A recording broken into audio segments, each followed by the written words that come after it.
It's Divas That Care Radio. Stories, strategies, and ideas to inspire positive change. Welcome to Divas That Care, a network of women committed to making our world a better place for everyone. This is a global movement for women, by women, engaged in a collaborative effort to create a better world for future generations. To find out more about the movement, visit divasthatcare.com after the show. Right now, though, stay tuned for another jolt of inspiration. Hello to all. Welcome to Divas That Care Network. I am Joyce Benning, and I will be your host for this exciting, invigorating, robust lifestyle show. I want to thank each one of our listeners, as I am very grateful for each one of you. And be sure and check out all the other hosts on divasthatcare.com and see all the women that they are interviewing around the world. I am just overly excited today to have with me my monthly returning diva, Deb Matlock. And today we are going to speak about weaving a spiritual connection of nature into our day. Oh my, this is going to be one exciting, invigorating show today. Deb, would you like to briefly introduce yourself to our listeners today, please? Absolutely, yes. Thank you for having me back. My name is Deb Matlock, and I live in Colorado. I have a small business called Wild Rhythms, where the focus is helping to develop and nourish the sacred connection between people, place, and the world of spirits. Oh, wow. Oh, I love that. People, place, and the world of spirit. How beautiful. That just fits right into what our topic today. Oh, well, how would you start with starting to explain to our listeners about weaving a spiritual connection of nature into our day? What are some of the things that come to your mind when you think about that? You know, I think the first thing that we all, that helps us all to consider is what does a spiritual connection mean to each of us? And so, for example, for myself, when I think of that, I think about it's my spiritual connection is how do I dance with this mystery of life and death and purpose and meaning? And so if we understand what that spiritual word, what that means to each of us, is it awe? Is it, dancing with the mystery? Is it what propels us to question certain realities? What does spirituality mean for us? Then we can look around us in the world and honestly probably see it very easily. So, for example, in my case, the dancing with the mystery, part of that to me really includes just understanding how I can contribute and how I fit in and how my life is part of this larger web of life. And so when I look at the natural world, the web of life is right there very viscerally and right in front of us, in a million ways. And just seeing myself as part of that, for me, is a piece of that spiritual connection. Oh, yes. Oh, that is beautiful. I love that dancing with the mystery of it all. That is really beautiful. And I'm too. I mean, it's like I feel like I'm dancing with nature and the animals around me, and that's what brings out the spirituality of how I can connect and how we are all connected together is how I look at it too. And it just weaves a whole web of spirituality for me in looking at all the different aspects of nature and the animals and how we all connect so easily. Well, and you bring up such an important point, which is that we can't exist without each other. We have to eat and drink and breathe. And regardless of what we're eating, we are eating other beings, plants, animals, soil, algae. I've seen algae drinks at the store. And we are taking in and then giving back out through our breath and our waste products. And it's like this. It's the connection is not possible, but I think, or the connection is not impossible. We have to have it to live. But to me, where it moves into my sense of spiritual is when I reflect on it and I see it and I behave in a way that is, I have gratitude for what I'm eating and and the fact that I have water to drink. I'm very fortunate living in a place where that is something available. Not everybody, of course, on the planet has an ease of those things. And, seeing this connection and then living in that place of gratitude and also responsibility, I think, is another piece that comes out of that, at least when I look at it. Oh, yes, totally. Oh, I so agree with you, because like with the gratitude and the responsibility, like with gratitude, we use rural water here, and there's so many times that's something I write in my gratitude journal. I'm thankful for the rural water, and I'm thankful that we have the water to feed to our animals, and just to be able to nourish our own bodies along with theirs, and being grateful for the beautiful sunrises and sunsets that are coming up, because and as the sunsets go down in the evening, they are all part of bringing in the spirituality and bringing in the web of making it all happen throughout the world. And we're all under the same sky, and it's just so beautiful. And taking that responsibility to take care of Mother Nature and not destroy it. That's the other part I really love about being responsible.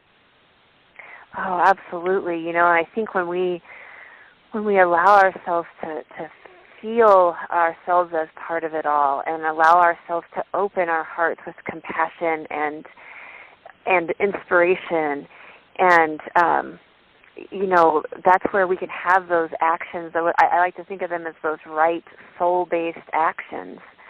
What's calling to us? Is it to work on behalf of a landscape, a place in our community that needs to be cleaned up and needs to be tended to? Is it to start a community garden? Is it to volunteer at an animal shelter? Where does our heart call us to act based on our sense of deep connection? Which for me, all of that is just the essence of spirituality, coming to life in the world. Is how can we give back? How can we support the communities where we all live? Right. Oh, yes. And that is such a beautiful way to put it, because even the people that do not live in the country and don't experience seeing all the animals on a daily basis and being out in the nature, it gives them the opportunity to see other ways that they can find their spirituality and give back to others by helping, like you said, doing a landscaping project or a community garden, or helping at a rescue place or something where the animals are. It's let your heart lead you. And I think if we would all go in more inside and listen to what our heart is telling us, it would be so much easier to connect to that spiritual connection, is how I feel. Oh, I think you're absolutely right. And I think one of the things that I've seen with people I've worked with over the years, one of the challenges is this is a really generalized statement here, but in Western culture, we're not necessarily taught from a young age to follow our hearts and to allow ourselves to deeply love the other life on this planet and the world around us.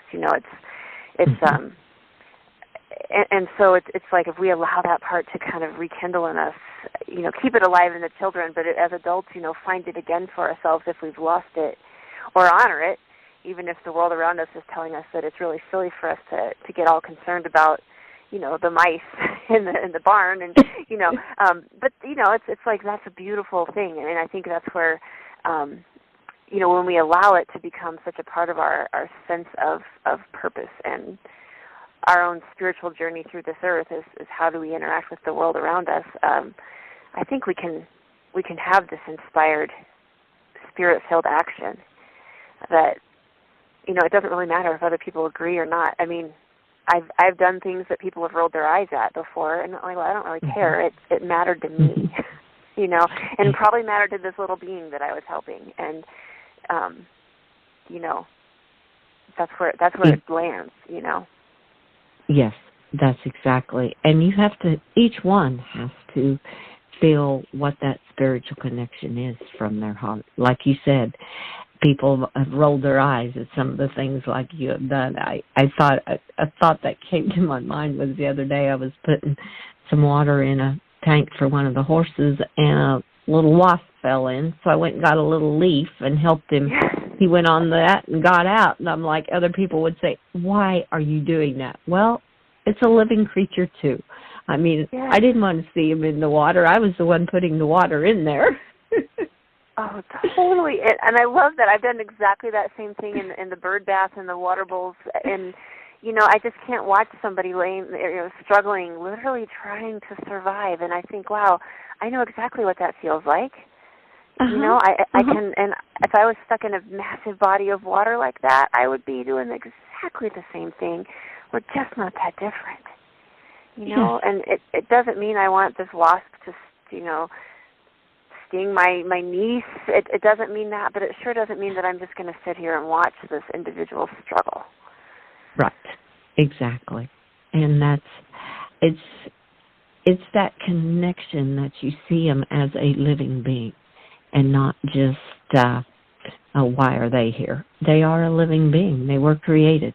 I sometimes wonder some of the things, what their purpose is, but they have a purpose. They have a purpose.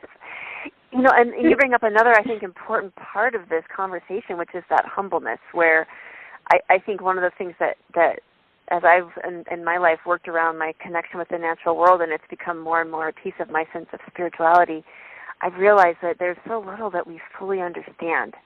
And I think Einstein had a quote, which I'm paraphrasing here, that said, we only know 0.5% of what nature has chosen to reveal to us. And I think we, living in that humble space and saying, I'm not loving this mosquito infestation this summer, but I am not the one to decide why these mosquitoes are here. I'm the one to cover up and to put on long sleeves and to, burn a citronella candle on my patio, but I'm not the one to say that they have no reason to be here, because that's just, I don't know. I can't be in that role. I'm just a human. Yes. Right. I understand completely.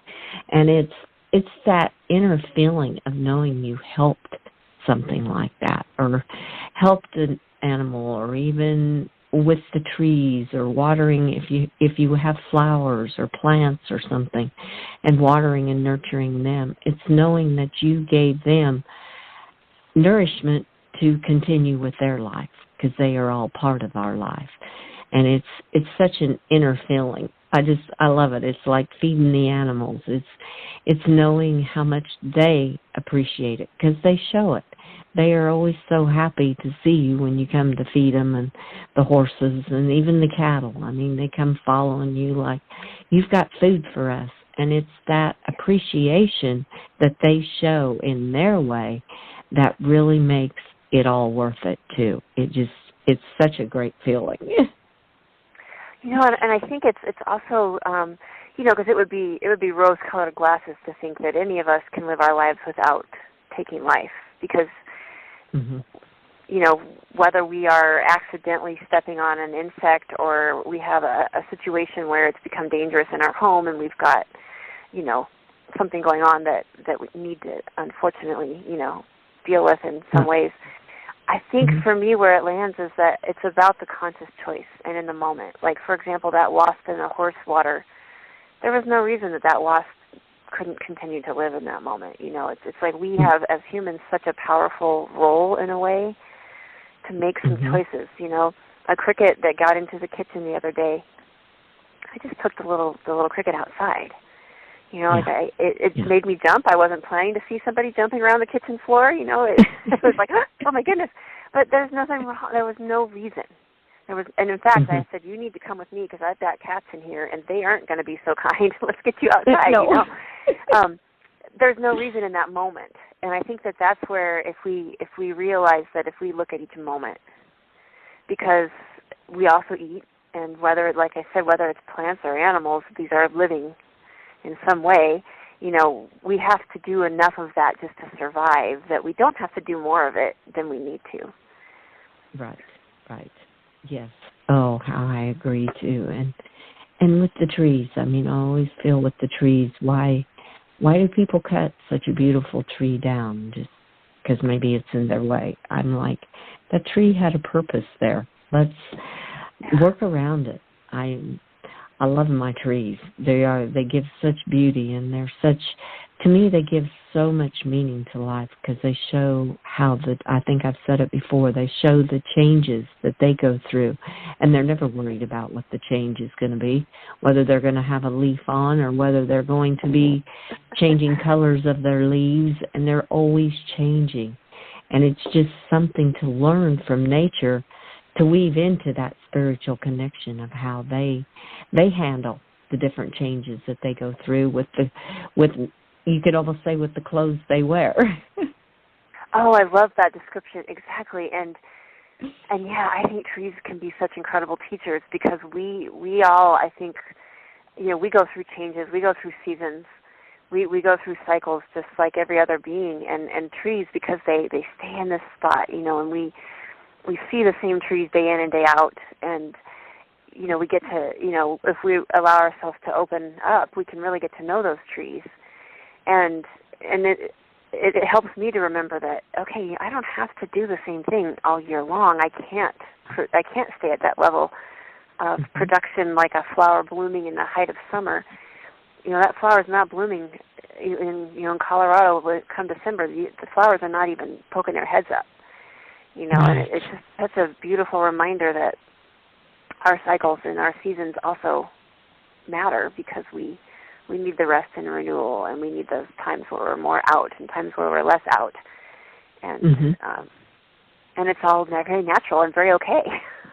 Yes, definitely. Oh, that is so awesome too, because I think of the animals too, even like the cattle.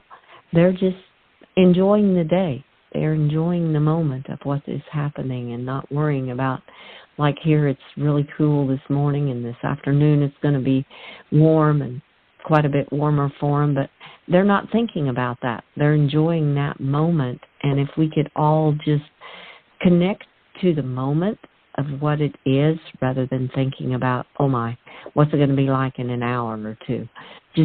You can learn so much from the animals because they're enjoying so much of what's happening right at that moment rather than thinking about what's to come in the next hour or two. Oh, that is such a good point. It makes me think of our dog walks this morning because it's very smoky here in Colorado right now. Lots of fires in the west, and today's a high smoke day, and it's supposed to get into the 90s. And we're at this beautiful dog walk, crisp, cool fall morning.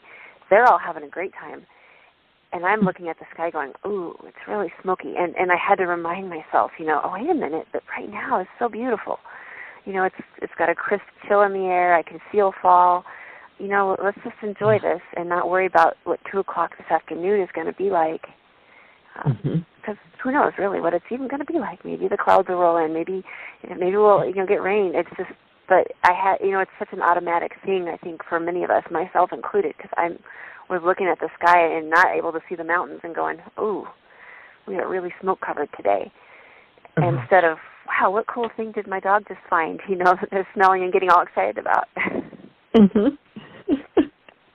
Oh, how true that is. That is so true. Well, that was like the other night I was watching all the cows, and I mean, they all get along together, and it's so cool to watch them because they'll come up and lick on one another and just give their love to each other. And it doesn't matter what color they are, doesn't matter what size they are, and same thing with the calves. They all lay together, play together. They're not looking other than they know that is someone that they love. And I'm like, they're not judging them for anything else. They're so spiritually connected already that they don't have to look at all the things the stumbling blocks that us humans put in front of ourselves so many times. Oh, that is such a beautiful illustration of that. Yeah, of how much we can learn when we open ourselves to the world around us. And and to me, that's a piece of spirituality. How do we treat life? How do we treat others? People, not people. And if we can learn that, like what you just described with the cows, that regardless of their color, regardless of their size and shape, they're all hanging out. Oh my gosh, what have they figured out that we are just struggling with as a species? yeah. I thought of that the other night, and when we were thinking of what our topic was, and I thought, oh my, how does that fits in so well, because they're so spiritually connected already, and we just need to learn from them. If we would just take the time and watch nature itself, the beautiful sunrises and the sunsets and the clouds and the sky. It's all just, to me, it just all weaves together to show us how we are all can be spiritually connected together, and don't have to be a separate entity in the world. We can all get along together, and we all need each other to make it a full circle, to make it all connect together. Oh, I absolutely agree. And I think the other thing that it asks of us to kind of open up to the world, like to take the time for the sunsets and the sunrises, is it asks us to slow down a little bit. And I've seen articles and things that, like the decreasing our productivity, being a really good thing for the earth. If we're not on our computer 24/7 with lights on and drawing, if we actually go outside and let the natural light be what we see, and we spend those few minutes just being in where we are, connecting with whatever is inspiring us at the moment, whether that's the bee on the flower, the clouds in the sky. We're downshifting and taking a breath. And sometimes I think one of the greatest gifts we can give the earth is a little bit of a downshift. Mm-hmm. All of us busy humans just going, whew, all right, I'm going to go into low gear here and just chill. Yeah. Even a little bit once in a while, just to sort of appreciate where we are and not not miss it. Not miss the moment, and just kind of just take a breath, just breathe in some air rather than just, I know I've kind of thought too, and I've done some reading on it, it's when you breathe, are you just breathing, or are you really breathing in the air to help it to nourish your body and realize what you are doing for your body when you're breathing in that air? And I'm like, oh man, how true that is. Yeah, and it makes me think my grandfather, when he was in his 90s, before he died, he lived in Texas, mm-hmm. lifelong Texan, and we were sitting at his place on this little deck overlooking the hill country there, beautiful. And we were just talking, and he was just a man of few words. He was just successful in his life, and a very busy career. And he sat there, and he kind of out of the blue says, one thing I wish I had done more of is take time with the sunset. Yeah. Oh, and to this day, I remember that, and I think, wow, this is what he's sitting here thinking. He knows he's at the end of his life. He's accomplished what he's here to do. He's just hanging out now and enjoying what's the time he had left. And he said that was what he wanted to have done more of. Was slow down and watch the sunset. And I will remember that forever.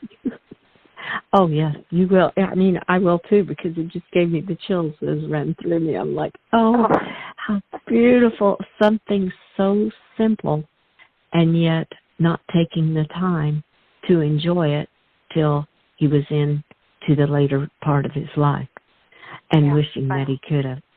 Oh, wow. Wow. That years, Yeah. That is incredible, and that is so true, because and how many times do people do that towards the end of their life and go, well, I should have enjoyed this more. And it's more the little things that you should have taken time and stopped and enjoyed. Because the sunsets, it only takes a few minutes each evening to just look at them and enjoy the beauty of them. Last night here, the sunset was just gorgeous. Oh, it's pretty. And I've always been one big on the sunsets. I think they're just gorgeous. Yeah, I would agree. It's and deeply spiritual. I mean, like, talk about awe-inspiring when the sky just does what it does, and the shadows, and oh my gosh, it feels like you can feel the hand of God, the universe, the mystery, however somebody understands that for themselves. It's just like this moment that I can't even get the words out. I should probably stop trying because there aren't words for some things. No, I would agree. That's how I feel when I look at it. I'm like, I'm just in awe. How beautiful that it can be. The paintings, the colors. We just can't do anything like that. It's just gorgeous and just stop and enjoy it is what I say, and just bring it into your heart, because that's where it needs to be, because that's where the peace is found, if you just go to your heart and find that peace in your own spiritual meanings of it all. Yeah, I think that, I love how you just said that. Yeah, bring it into your heart, because that's where it needs to be. Oh, that just gave me chills. Yeah, that's exactly it. And then just letting it live there. And, I know whenever I take the time to watch a sunset, I do feel calmer and changed afterwards. I have clearer thoughts. I feel a little more, a little less agitated about things. I'm a little more patient. It doesn't take that long. No, that's what I say. It's just a few minutes of our time that can be so meaningful, and a lot of times it is those just few minutes that we take and set aside to stop and smell the flowers. I think that's an old saying. Yes, and it's kind of with everything. Just stop for just a few minutes and see the beauty that's all around you. And it is. It's everywhere. And it's free. It doesn't even cost us to do that. I mean, that's the thing. No matter where we are in the world, there's beauty. It could be in the heart of the biggest city with the most people, and I guarantee there is so much beauty. And you could be out in the most remote wilderness, and there's so much beauty. It's everywhere. Yes, it is just everywhere. If we just take those few minutes to find it, that is just beautiful, Deb. I love that. Well, Deb, I cannot believe once again this interview has just flown by. I'm like, oh my goodness. Yeah, I can't believe that either. I hadn't even looked at the clock. Oh my gosh. I'm like, oh wow. Well, is there a final tip you would like to leave with our listeners from what we have talked about today on weaving a spiritual connection of nature into each day? I think let's talk about the beauty, and if we were to say, take beauty moments or a walk with beauty as the focus. If you're walking down the street to the mailbox, just say, okay, I'm going to focus on beauty as I do that. What do I see that just really stirs my heart, that is so beautiful, so awe-inspiring, that I could bring it into my heart, like what you said about the sunset, bring it into my heart and let it live there. And so I think, one tip I would have is, I'm going to do the same thing. Let's just say, all right, I'm focusing on beauty. Any little thing, any big thing, it doesn't even matter. It's a beautiful pebble. Just looking for the beauty around all of us. I love that. I'm going to do it. I can't wait. Oh, I love that. That is just beautiful. Just beautiful. Just enjoy the beauty around you and just take those few moments to do it. And you would be amazed how much better it can make you feel. It's just, it's incredible. Absolutely. Yeah. Well, Deb, I want to thank you so much for sharing so much beautiful information today. It was just so much fun. I loved every moment of it. Oh, me too. Really, truly. And I'm just honored to be able to chat with you. I really look forward to these calls. Oh, well, that makes two of us, Deb. I feel honored to have you on Robust Lifestyle Show. It's incredible. I love every moment.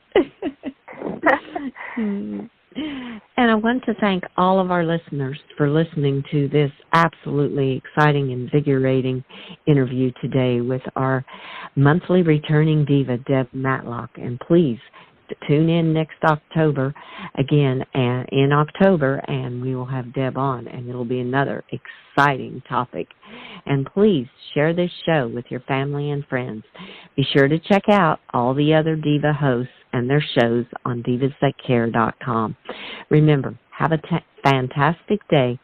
Take a moment and find that beauty in your day. And be kind to all. Give your animals a hug and share your love with them. Until we connect again on Robust Lifestyles, stay strong and healthy. Thanks for listening. This show was brought to you by Divas That Care. Connect with us on Facebook, on Instagram, and of course on divasthatcare.com, where you can subscribe to our newsletter so you don't miss a thing.